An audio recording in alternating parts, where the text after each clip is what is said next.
Hi friends, ನಾನಿವತ್ತಿಲ್ಲಿ NABH ಬಗ್ಗೆ ಮಾತಾಡ್ಲಿಕ್ಕೆ ಬಂದಿದ್ದೀನಿ. NABH ಅಂದ್ರೆ ಏನು? NABH ಅನ್ನ ಯಾರು ಸ್ಥಾಪನೆ ಮಾಡಿದ್ರು? NABH ಅಲ್ಲಿ ಯಾವುದೆಲ್ಲ ಲೆವೆಲ್ಸ್ ಇದೆ? NABH ಅಲ್ಲಿ ಎಷ್ಟು ಚಾಪ್ಟರ್ಸ್ ಇದೆ? NABH ಇಂದ ಯಾರಿಗೆಲ್ಲ ಬೆನಿಫಿಟ್ಸ್ ಇದೆ ಅಂತ ತಿಳ್ಕೊಳ್ಳೋಣ. NABH ಅಂತ ಹೇಳಿದ್ರೆ national accreditation board for hospital and health care providers ಅನ್ನೋ ಕ್ವಾಲಿಟಿ ಕೌನ್ಸಿಲ್ ಆಫ್ ಇಂಡಿಯಾ ಅನ್ನೋ ಆರ್ಗನೈಸೇಷನ್ ಸ್ಥಾಪನೆ ಮಾಡಿತು. ಯಾಕಂತ ಹೇಳಿದ್ರೆ ಹೆಲ್ತ್ ಕೇರ್ ಸೆಕ್ಟರ್ ಅಲ್ಲಿ ಕ್ವಾಲಿಟಿಯನ್ನ ಇಂಪ್ರೂವ್ ಮಾಡಬೇಕು ಅನ್ನೋ ಉದ್ದೇಶದಿಂದ ಕ್ವಾಲಿಟಿ ಕೌನ್ಸಿಲ್ ಆಫ್ ಇಂಡಿಯಾ ಅನ್ನೋ ಆರ್ಗನೈಸೇಷನ್ NABH ಅನ್ನ ಸ್ಥಾಪನೆ ಮಾಡಿದೆ. ಹಾಗಾದ್ರೆ ಕ್ವಾಲಿಟಿ ಅಂದ್ರೆ ಏನು? ಕ್ವಾಲಿಟಿ ಅಂತ ಹೇಳಿದ್ರೆ ವಸ್ತುಗಳ ವಿರುದ್ಧ ಶ್ರೇಷ್ಠತೆಯ ಮಟ್ಟವನ್ನು ಅಳತೆ ಮಾಡುವ ಮಾನದಂಡವನ್ನು ಕ್ವಾಲಿಟಿ ಅಂತ ಹೇಳ್ತೀವಿ. ಈಗ ನಾವು ಯಾವುದೇ ಒಂದು ವಸ್ತು ತಗೊಳ್ಬೇಕಾದ್ರೂ ಅದರ ಕ್ವಾಲಿಟಿಯನ್ನ ಚೆಕ್ ಮಾಡ್ಕೋತೀವಿ. ಹಾಗೆ ನಮ್ಮ ಹಾಸ್ಪಿಟ್ಲಲ್ಲೂ ಕ್ವಾಲಿಟಿ ಆಫ್ ಸರ್ವಿಸ್ ಅನ್ನ ಕೊಡಬೇಕು. ಅದಕ್ಕೋಸ್ಕರ NABH ಅನ್ನ ಕ್ವಾಲಿಟಿ ಕೌನ್ಸಿಲ್ ಆಫ್ ಇಂಡಿಯಾ ಸ್ಥಾಪನೆ ಮಾಡಿದೆ. NABH ಅಲ್ಲಿ ಎರಡು ಟೈಪ್ಸ್ ಇದೆ. ಒಂದು ಎಂಟ್ರಿ ಲೆವೆಲ್ ಸರ್ಟಿಫಿಕೇಶನ್, ಇನ್ನೊಂದು full accreditation. Entry level certification ಅಲ್ಲಿ 10 ಚಾಪ್ಟರ್ಸ್, 45 ಸ್ಟ್ಯಾಂಡರ್ಡ್ಸ್, 167 ಆಬ್ಜೆಕ್ಟಿವ್ ಎಲಿಮೆಂಟ್ಸ್ ಇದೆ. ಹಾಗೆ ಫುಲ್ ಅಕ್ರೆಡಿಟೇಷನ್ ಅಲ್ಲಿ 10 ಚಾಪ್ಟರ್ಸ್, 100 ಸ್ಟ್ಯಾಂಡರ್ಡ್ಸ್, 651 ಆಬ್ಜೆಕ್ಟಿವ್ ಎಲಿಮೆಂಟ್ಸ್ ಇದೆ.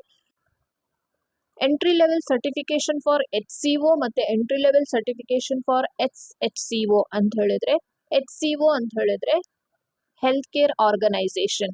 ಹೆಲ್ತ್ ಕೇರ್ ಆರ್ಗನೈಸೇಷನ್ ಅಂದ್ರೆ ಎಬೋ 51 ಬೆಡ್ಗೆ ನಾವು ಹೆಲ್ತ್ ಕೇರ್ ಆರ್ಗನೈಸೇಷನ್ ಅಂತ ಹೇಳ್ತೀವಿ. Small health care organisation below 50 ಬೆಡ್ಗೆ ಸ್ಮಾಲ್ ಹೆಲ್ತ್ ಕೇರ್ ಆರ್ಗನೈಸೇಷನ್ ಅಂತ ಹೇಳ್ತೀವಿ. ಇದರಲ್ಲೂ 10 ಚಾಪ್ಟರ್ಸ್ ಇದೆ, 45 ಸ್ಟ್ಯಾಂಡರ್ಡ್ಸ್, 167 ಆಬ್ಜೆಕ್ಟಿವ್ ಎಲಿಮೆಂಟ್ಸ್.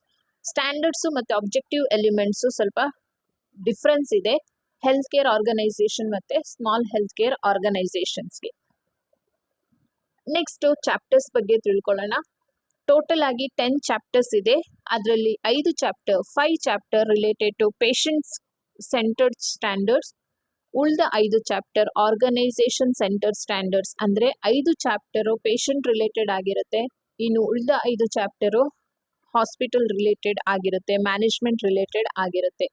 ಚಾಪ್ಟರ್ಸ್ ಬಗ್ಗೆ ನೀವು ಡೀಟೇಲ್ ಆಗಿ ನೋಡಬೇಕು ಅಂತ ಹೇಳಿದ್ರೆ ನಾನು ಇನ್ನೊಂದು ವಿಡಿಯೋ ಅಪ್ಲೋಡ್ ಮಾಡಿದ್ದೀನಿ. First chapter access assessment and continuity of care of patient, management of medication, patient rights and education, hospital infection control.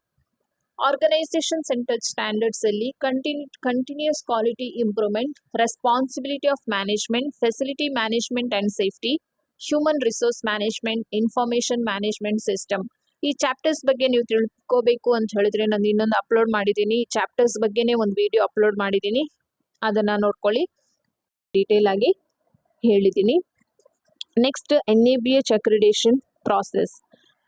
NABH process ಹೇಗೆ NABH ಅನ್ನ ಅಚೀವ್ ಮಾಡ್ಕೊಳ್ಳೋದು ಅಂತ ಹೇಳಿದ್ರೆ ಈ ಪ್ರಾಸೆಸ್ ಅನ್ನ ಫಾಲೋ ಮಾಡಬೇಕು. ಫಸ್ಟ್ ಹಾಸ್ಪಿಟ್ಲ್ ಅವರು ಅಪ್ಲಿಕೇಶನ್ ಹಾಕಬೇಕು NABH ಅವರಿಗೆ.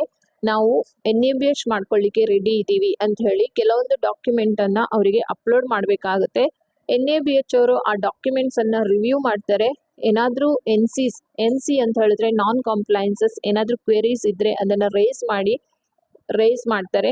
ಅದನ್ನ ನಾವು ಕ್ಲಿಯರ್ ಮಾಡ್ಕೋಬೇಕು. ಅದು ಕ್ಲಿಯರ್ ಆಯ್ತು ಅಂತ ಹೇಳಿದ್ರೆ ಅದನ್ನ ನಾವು ಪ್ರಿಲಿಮಿನರಿ ಅಸೆಸ್ಮೆಂಟ್ ಅಂತ ಹೇಳ್ತೀವಿ.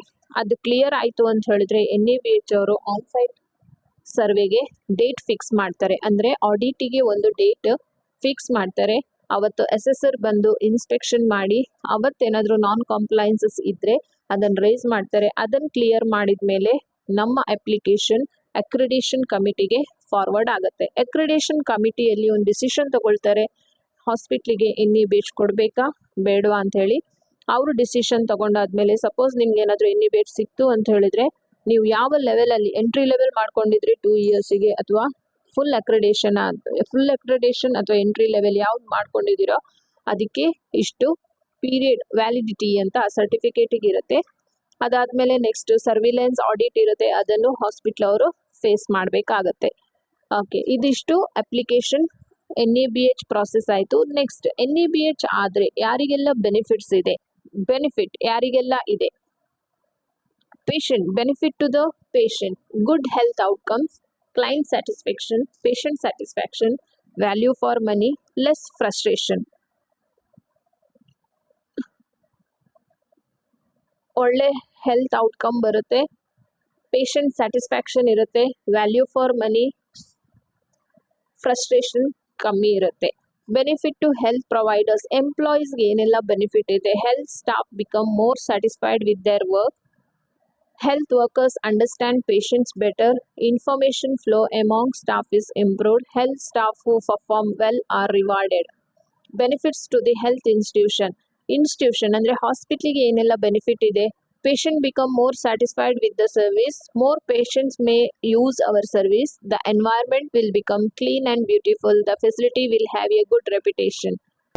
ಸೊ ಇದು ಇವತ್ತಿನ ವಿಡಿಯೋ. ನಿಮಗೆ ವಿಡಿಯೋ ಇಷ್ಟ ಆಗಿದ್ರೆ ಲೈಕ್ ಮಾಡಿ, ಸಬ್ಸ್ಕ್ರೈಬ್ ಮಾಡಿ. Thank you very much.